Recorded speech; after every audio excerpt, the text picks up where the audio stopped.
Hi, welcome to Guy Shrink. I'm Bill Roman, host here, where we talk about guy stuff that keeps a guy awake at night. And I'm with my producer, compatriot, partner in crime, Jordan Valdiviez, and our assistant producer and camera guy, Keegan Keegan Berner, who just walked into another room. So we're glad that we're here today. Thanks for coming. We're in beautiful downtown Toledo, Ohio, the Glass City at Cogito Studios. My guest today is a very special guest, probably one of my closest friends in my life. And I've known this guy for a number of years. And he's a lawyer in recovery and a writer now. He's making his living writing, a prolific writer. And just a true scholar and a gentleman. And his name is Timothy Lusch, and he lives with his wife in Cleveland, Ohio, the best location in the nation. Tim, welcome to Guy Shrink. Thanks, Bill. Thanks for having me. It's great to have you here, man. It really is. That was a great intro. Yeah, well, all the years we argue with each other. He's one of my debating partners. It's been I think, it's been 18 years. Something like that, yeah. You know, your motto is the best way to win an argument is always begin by being right. And so Tim, what keeps you awake at night? Up until recently, it was my hip. You know, I had to get a hip replacement, so that was keeping me awake. But normally, it's probably the one thing that I think for years that I think about as a man is that I've wasted my life, or I question whether I am, and not in a big way in terms of what I'm doing for a living, but just in terms of like looking at email constantly too much, reading too much news, just dithering away my time. And and I remember when David Cassidy died, and he said that his last words that he told his daughter, I think it was, he just said, so much wasted time. And then he died. And that's haunted me since I heard that. And I think about that a lot. And that keeps me up because it keeps me, constantly reevaluating how I'm living, who I'm living, with, and then what relationships, and constant calibration, because I'm not satisfied that what I'm doing is enough.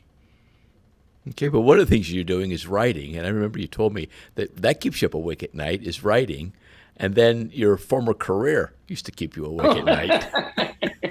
Well, those are that's the big picture is what I just said, but it used to be when I was in practice. I was a prosecutor for 10 years, and that was very high volume, very stressful, a lot of work, and that was.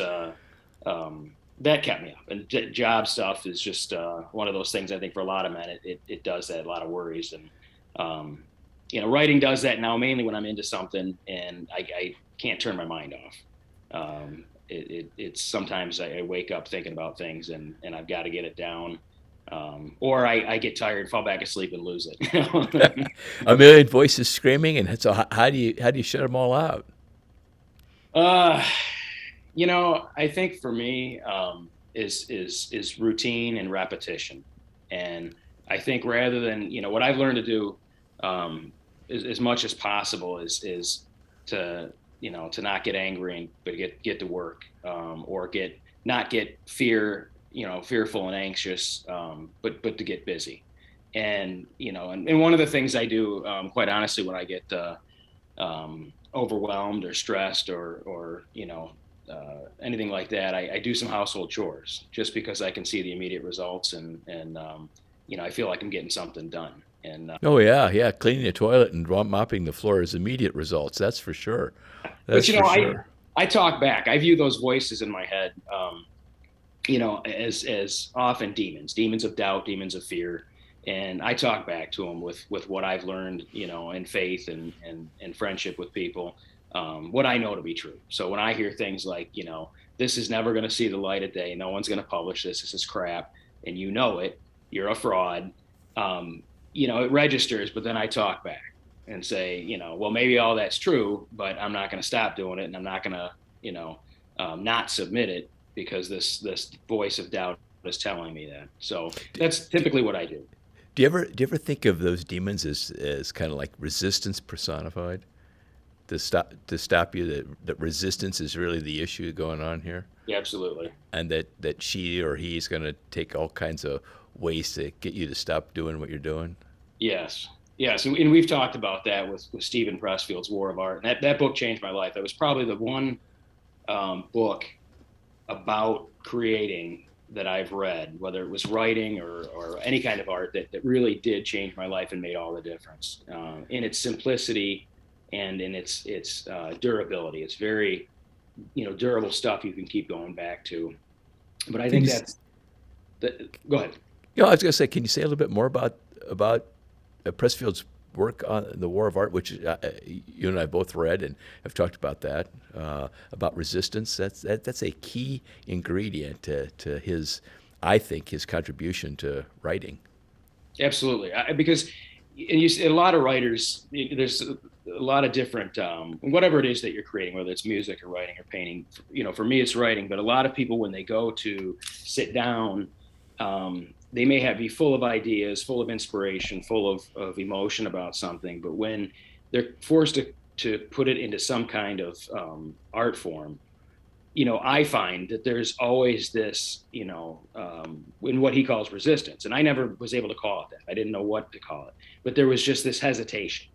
And sometimes it was doubt that what I was doing was wasting my time. This isn't any good. Other times it's just,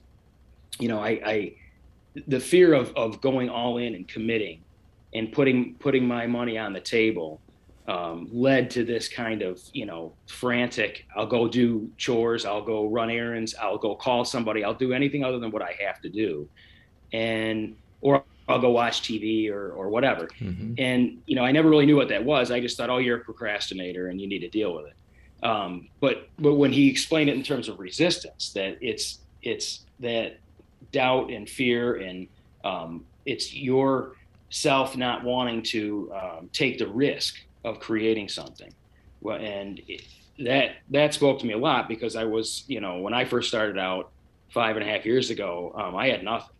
I was nobody. I had nothing, and I hadn't published anything. And being able to take my mind and focus in on work and recognize that these voices that come up are pushing me to not do what I'm called to do, that resistance, and how he tells you how to beat that resistance, that made all the difference for me.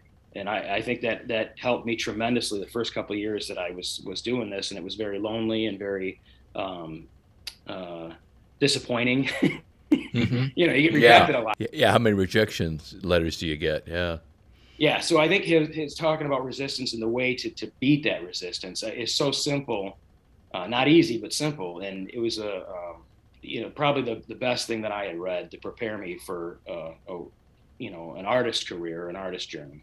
Okay. So, of course, resistance is present for everyone.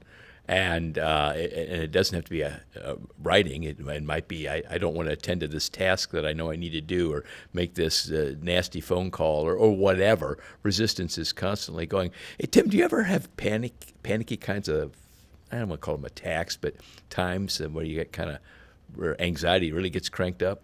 I used to, now only once in a while. I think because I've learned and worked really hard at managing it. But I used to quite a bit when I was in law school, and then when I was doing a lot of trial practice. It was I had a lot of panic and a lot of fear, and talk about a crucible. It really was, because I had to learn how to deal with it, or I was going to fail. I mean, that's the only reality. And I think anybody who has something big in their life that they're facing, that they feel ill-equipped to handle, or ill-prepared for, you're going to get panic. And I think you and I talked about this before, but with Pressfield, that panic is resistance, on steroids, and that's all that it is. That. And when I learned that, I was just stunned, because I always thought panic was some like failure in my personality, or a flaw that I had, or I wasn't confident enough or man enough. It wasn't any of that. it's natural to, a creator or any person facing a project, big job, deadline, whatever.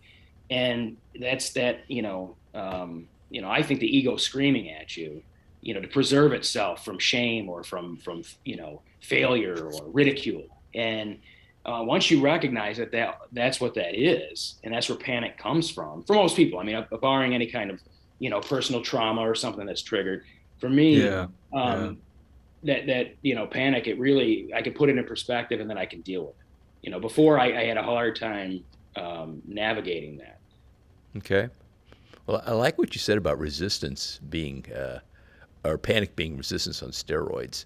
That's really good. And you and I talked about this. That Pressfield's book, the artist's journey, talks about panic as resistance pulling out all the stops to get you to stop. You're on the verge of something significant. I mean, significant horizon of either creativity or a whole new vista of thinking, of living, and panic is there with all the stops pulled. So don't go there, to prevent you from crossing over. That redefinition of panic to me was like sensational to hear that. I was like, wow, this is not a pathological disorder.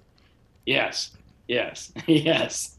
Yeah. It makes you appreciate that, you're not crazy, or at least not for that reason. Yeah. Well, yeah. You said that you just didn't want to hunker down. You didn't want to commit to hunkering down. And you just, that's resistance, and panic is just even more of that, until you finally decided I'm going to wrestle with resistance and get him or her to quit. Yeah. And that's really what it is. And I think early on, I really latched onto that, because when you get repeatedly rejected, and either you are failing or you feel like you're failing, it's that's an 800-pound gorilla that you're facing every time you sit down to do something new or different, or just even routine. And to be able to face that and just say, I know what that is. It's not an 800-pound gorilla at all. It's a paper tiger, and brush it aside. And once you start doing that, it got very easy for me to just literally shrug my shoulders and say, well, maybe this does suck. Maybe I suck, but I'm going to do it anyway. And the more I did that, and the more I got rejected, I would just file the no if I even heard from them, and I would move on. I just didn't sit there and spend time with it and boo-hoo about it, because it didn't do any good. I knew where my mind would go. So I just stopped it. I headed it off at the pass. Yeah. And saw it as resistance, and kept moving.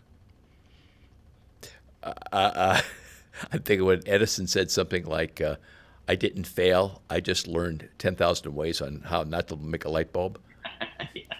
Yeah. Or Samuel Beckett's fail again, fail better. Yeah. Okay. That's good. Are you familiar with Winston Churchill's Black Dog? Do you know that? Oh yeah. That little piece. Just what happened? Well, here's resistance, my good old friend. You know what? I'll play with you for like 1 minute, and then I got a whole bunch of stuff to do. Go over there and lay down. Yeah. I think that's a great, and he's a great example of that. He was really, he struggled with that, black dog his whole life. And, and he found ways to deal with it. And sometimes I find myself nursing a resentment or a rejection, and, and you give yourself a little bit of time, but for the most part, I just see it as counterproductive, and, and no one else wants to hear about it anyway. I mean, my wife, she's going to give me 10 seconds and she's going to move on. So that's what I love about your wife. It's just, but the real things. And I think for men, especially, whatever it is, whether it's not getting a promotion at work or failing on a project at work, it's very real. But it's what you do with what happens. It really isn't the thing itself, because there are going to be mistakes, there are going to be failures, and you can learn from them. But not wanting to take those risks, not wanting to learn from your mistakes or failures, that's just giving resistance the upper hand. Oh yeah. Think of how many life projects get scuttled when well, what I call when the fuckets move in. Yeah. Yeah, absolutely. I mean, You know, how many great things have people not attempted simply because they were afraid, or they didn't feel themselves up to it. It really is I think it's something more common with a lot of people than they would like to admit. I think we all, especially now, there's this sort of easy breezy, you got this kind of attitude out there, and you mean five easy ways to do such and such, or yeah, there are no hacks in life. that's right. I'll just look online and find a hack. I'll be fine. And that's really a false confidence. It doesn't. That's the first major storm that comes through is going to blow you right out of the way. And yeah. You talked about hunkering down. You and I were talking earlier that hunkering down is about intuition, and then discipline, and putting those two things together. Do you got any more thoughts about that idea? Because that's the only way to push through resistance, is to hunker down using intuition and discipline. And you said something about, well, having your butt in the seat and staying there. yeah, that's what it is when it doesn't matter what it is in my mind. Butt in the seat is just for me writing, because that's how I write. But you have to show up.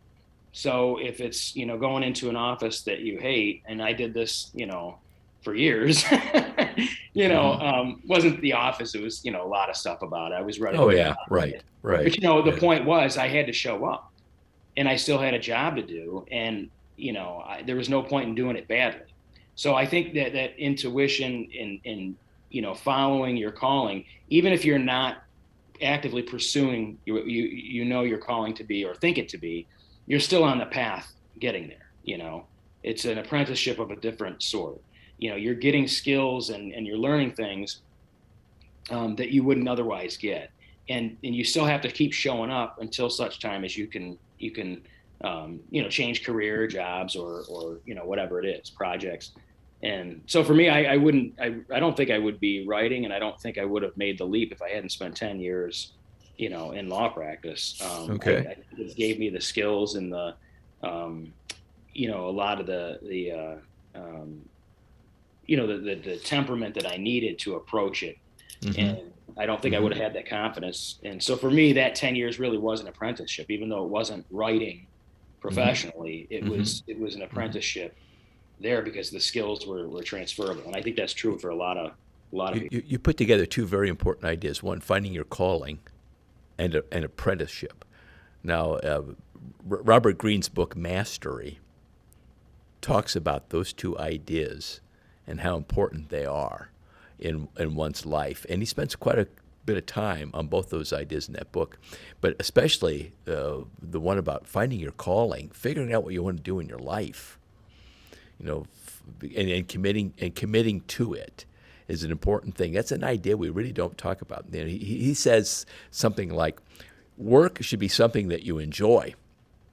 And if you're not finding enjoyment, then you're not in the right place, as opposed to drudgery. And, I hate my job. Well, go find something differently. I know it's easy to say that, but it's exactly what needs to happen. Yes, it is. For me, I always knew I wanted to write, but I didn't know that I wanted to be a writer and write for as much of a living as I could. And so it doesn't always pay that well. But I think that's the point, is that when you do those jobs, they force you to say, well, do I want to live this drudgery for the rest of my life? No, I don't. Then you got to do the hard work of figuring that out. And I went through, I talked your ear off about it. I spoke to some people you knew, and I went through a lot. I read a lot to try to discern a different path. And it wasn't easy, and it took a few years to do that. But it eventually, I was able to discern that voice within, which was to be a writer. It didn't just show up one day or anything like that. It was in there. I just didn't recognize the signposts along the way that were all pointing in that direction. I just thought, it wasn't possible. There's no way I can ever, make a living as a writer or live as one, even if I'm doing something else. and it never occurred to me that it was possible. So I didn't see those signposts, and but when I look back, they were all there lined up, pointing in that direction. And I think that's where that intuition plays into it. And I think a lot of us, at least for me, I was drawn to things that involved writing and involved reading, and everything I did was geared toward that. So, even though I wasn't actively pursuing it, that apprenticeship was happening, and I didn't know to call it that, and certainly didn't, in the way that until I read Green. But I think that's the idea, is that, I wasn't specifically apprenticed to a writer, but I was doing an apprenticeship, and it made a huge difference. And for me now, that's what I really appreciate about Robert Greene's book, that particular one about mastery. He puts together so many things that all of us have some experience in, but he puts it into some logical sequences, and so that's what was going on there. Oh, that's good. And able to put all that stuff together so it does have meaning, and it does have a purpose of what's happening.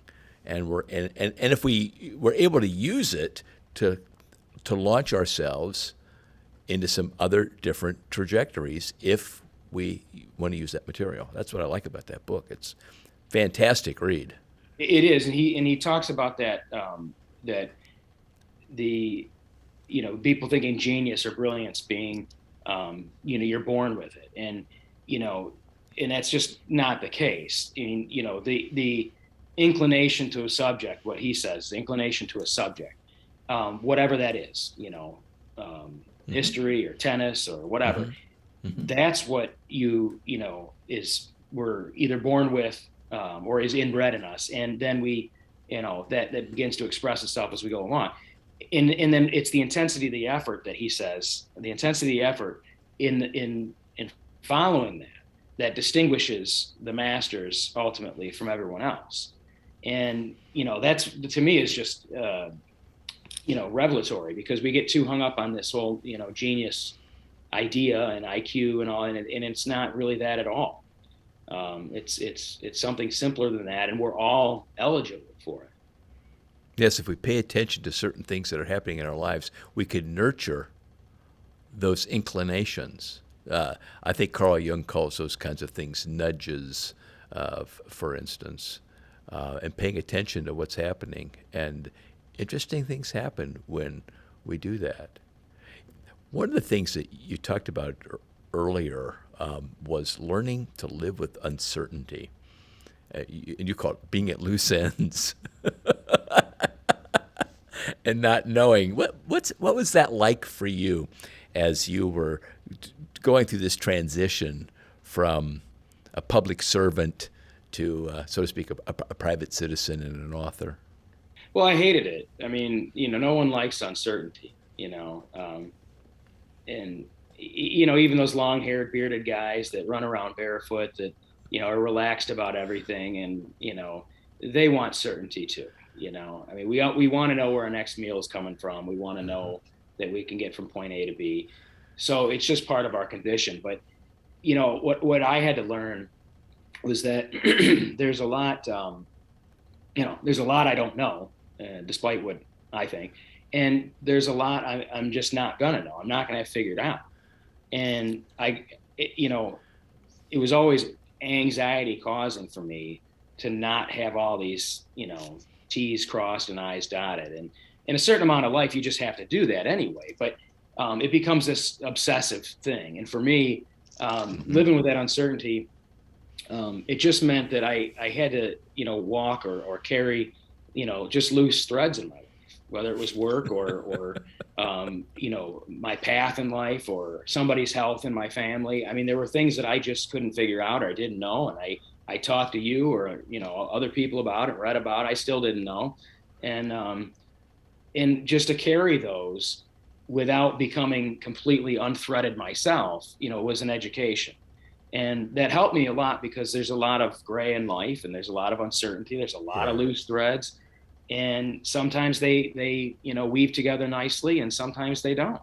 And I think for me, it's just been real education to learn that I can walk with these things. I don't have to have those answers.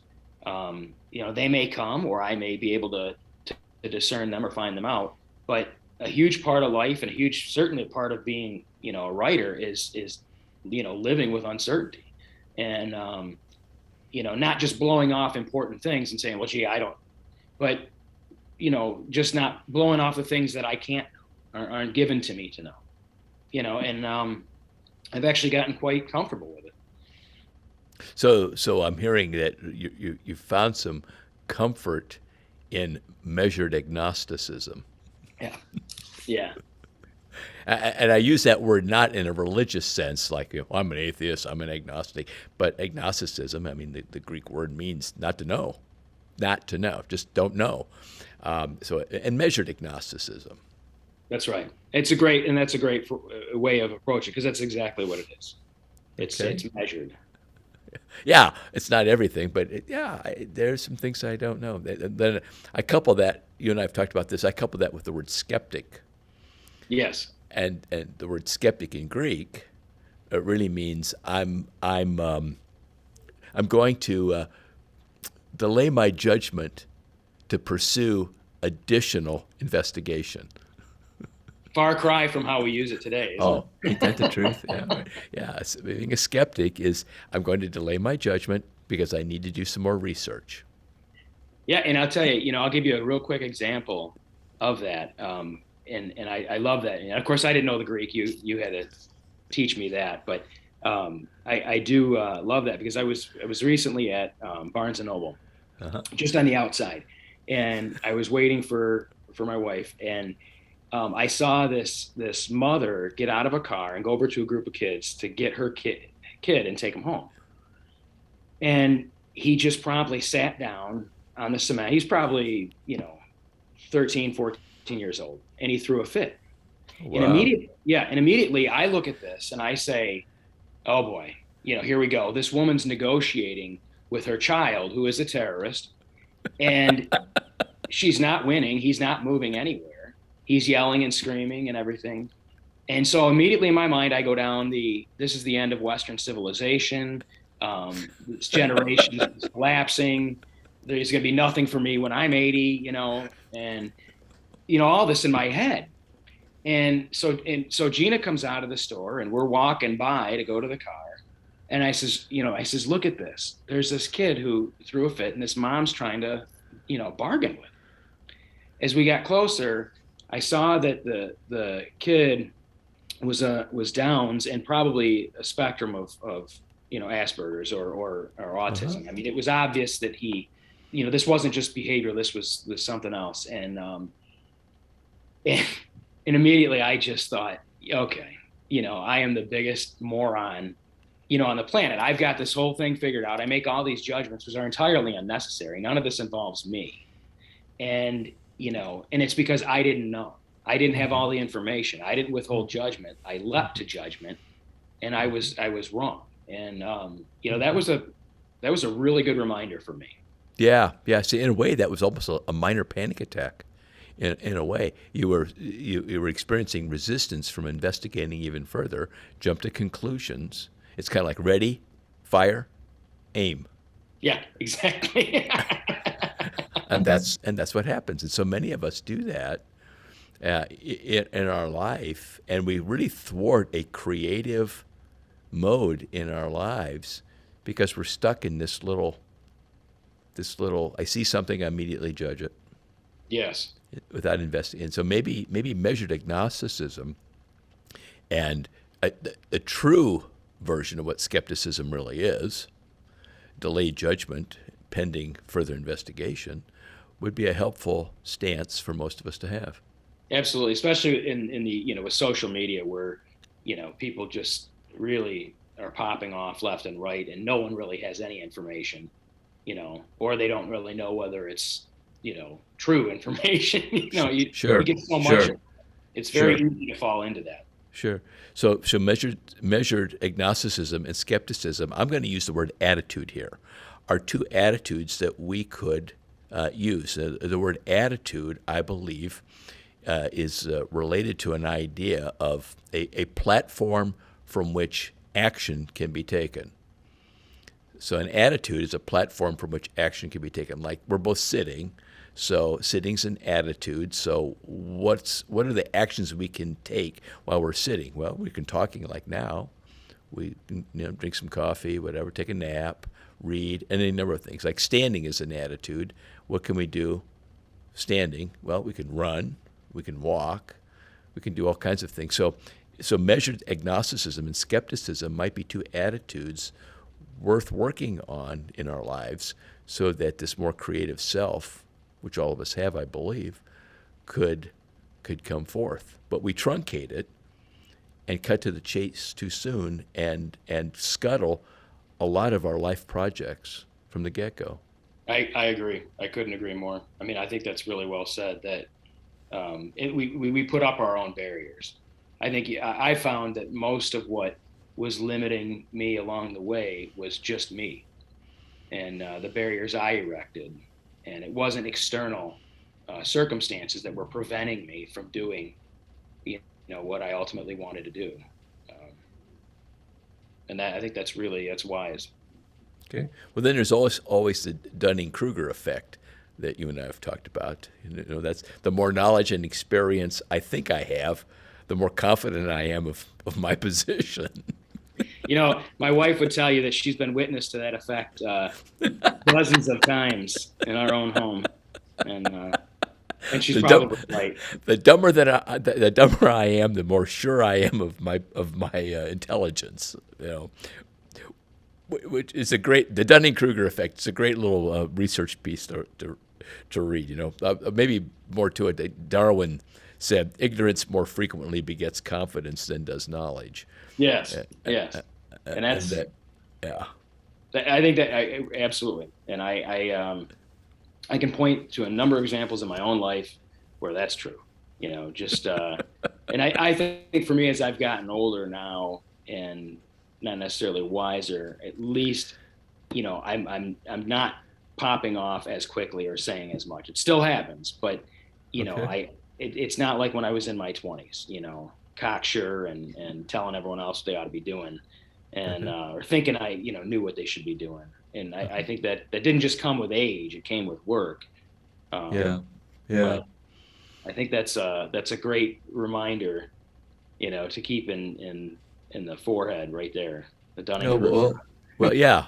Well, work, as you've said, is hunkering down. That's combining intuition and discipline, and then launched off on the attitude or the launch pad of measured agnosticism and skepticism, and seeing what kind of creative things kind of happen for us. So what do you do with? I like to say sometimes you're my conscience. God help you. Yeah, I know. I mean, we've got a very solid friendship over the years, and we get on each other's nerves. And there are times when you've said things that have pissed me off, and I go, God, he's right. But I hate to admit that he's right. So what do you do what do you do with challenge and criticism? From whatever court, maybe from a friend, or from, you're a writer, so you're going to get criticism. What do you do with that stuff? Well, I think what I learned to do, and is that, I think when I was younger, I just took criticism as a negative thing, even if it were true. To me, it was either I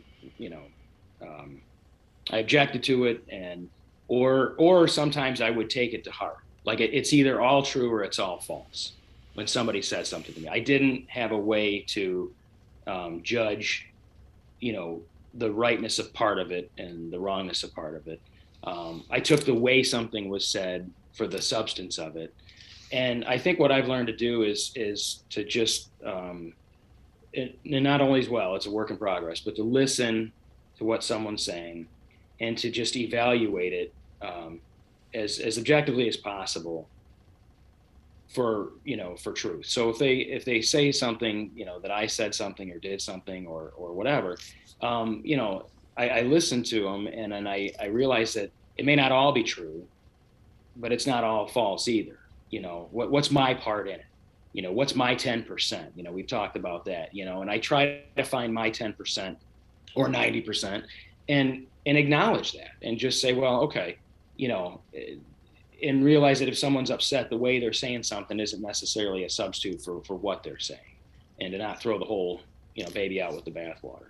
So I think for me now, I'm more apt to take the criticism and evaluate it and realize it's an opportunity for correction. Because when I look back when I was younger, I had older people who corrected me that I thought were jerks then because they did it, but they cared enough to do it. Because I wouldn't be the man I am if these people hadn't cared enough to, correct me.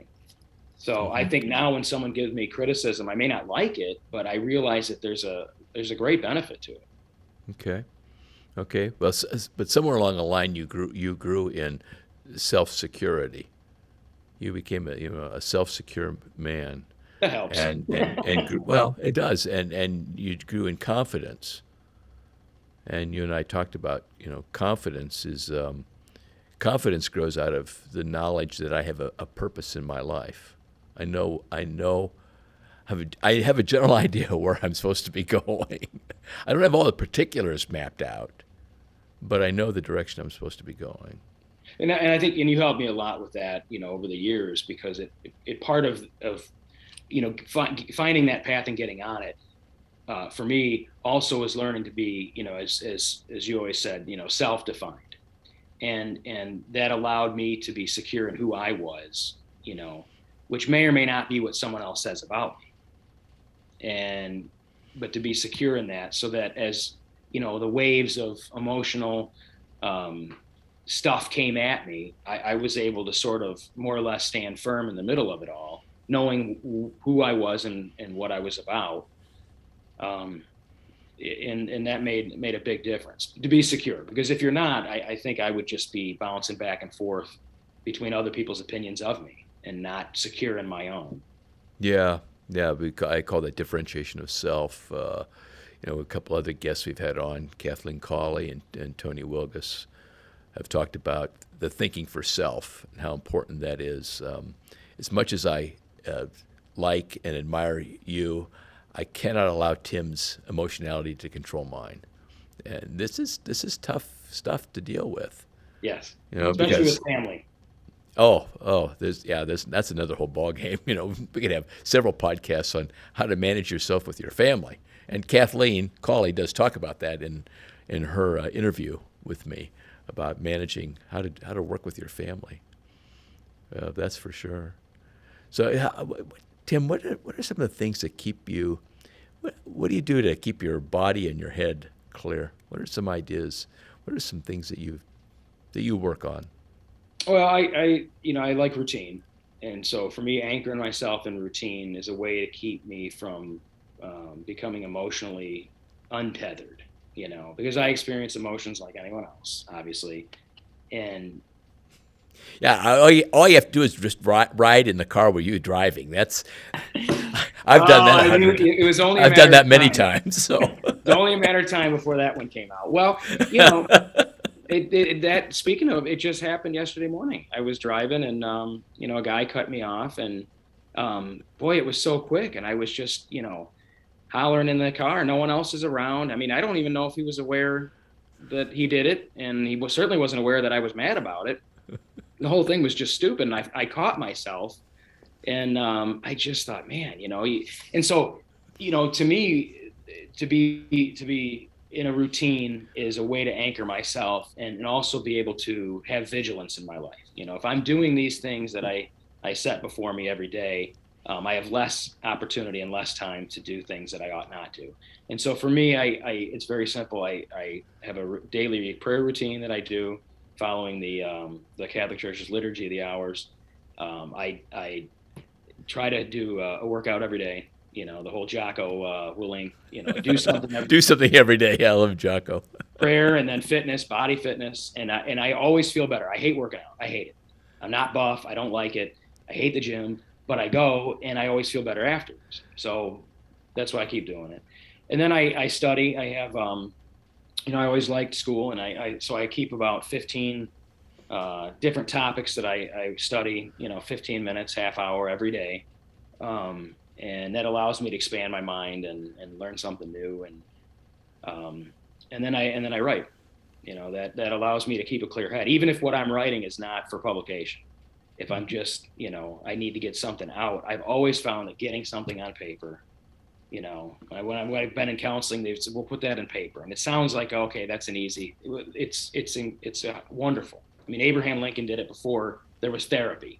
And, you write an angry letter to somebody and you don't send it. You put it in a desk and that it's made a world of difference for me, because I'm able to get those things out of me.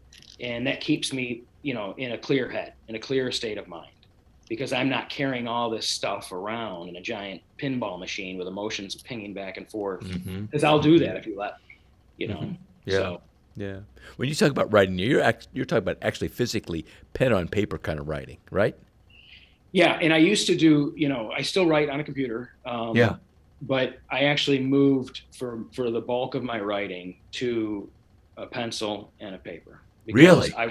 Because I was starting to complicate it. Again, if you allow me to screw things up in my head, I'll do it. And I was beginning to get, all hung up on how I was using technology to write. And it's silly because it's not really necessary. And I just decided to back up, strip the whole thing down, and to go back to pencil and a paper. And there's nothing romantic about it. My hand hurts. I do love the smell of Ticonderoga #2 hard pencils, especially when they're freshly sharpened. But there's something about that connection, and I'm actually more deliberative, I think, when I'm writing. Absolutely true. Neurologically, that's exactly true. Absolutely. Because our brain does something differently with that material when we're writing hand to paper than it does our fingers on keys. It's amazing. You're absolutely right about that. Well, I didn't realize that you had gone back to writing by hand with your stuff.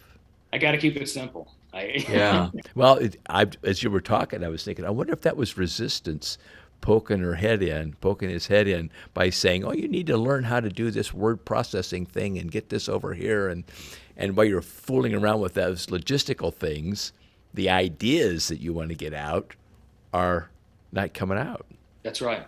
And that's exactly what it is. And I didn't recognize that as resistance at the time, but I have since then, because I remember certain days where I had trouble with my computer, and I spent a good amount of time trying to figure that out. And I'm chatting with Microsoft, and I'm angry, and all I had to do was close the computer and pull out a piece of paper and a pencil, and I didn't do that. And so that's resistance, I think, because that was something I allowed myself to get into, so I wouldn't have to think about what I knew I had to think about and hunker down and do it. So isn't resistance a slick detour? Very. I mean, yeah, wow. It's almost like the sirens in Greek mythology. Oh yeah. Well, because it's dressed up in a in a almost a virtuous way sometimes. Well, you need to go help this person now and do this, not tomorrow, but today, or you need to, have this done so, your wife's happy or your husband's happy, whatever.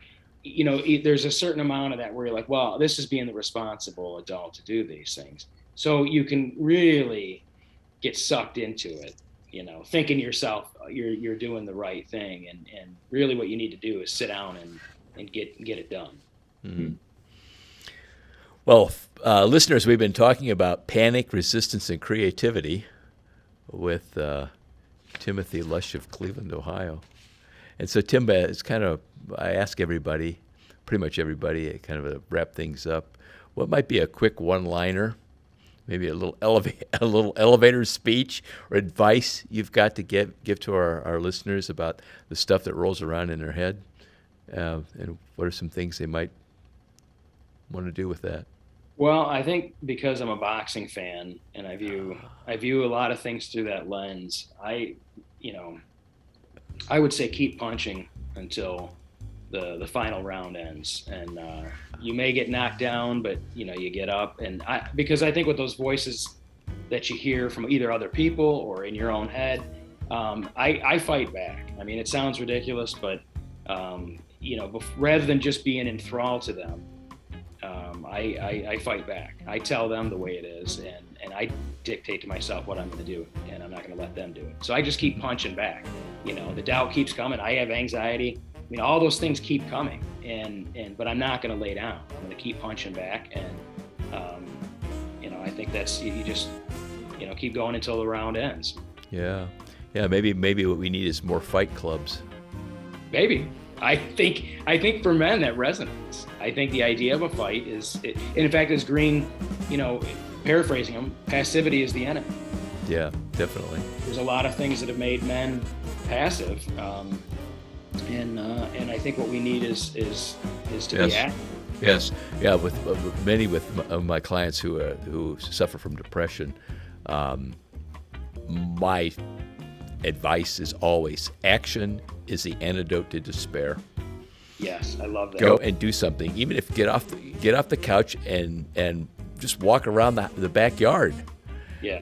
You have to do something, because something cognitively and neurologically happens differently when you're moving. Yes, it does. If you find yourself in hell, keep moving. That's One of our heroes, you and me, our heroes, Winston Churchill said that. That's right. And talking about a guy that was in hell a lot. Yeah. Well, Tim, thanks for being on Guy Shrink. You've been great. You've been a great guest, and I really appreciate everything you had to say today. So, thank you for having me. I appreciate it. Yeah, you're welcome.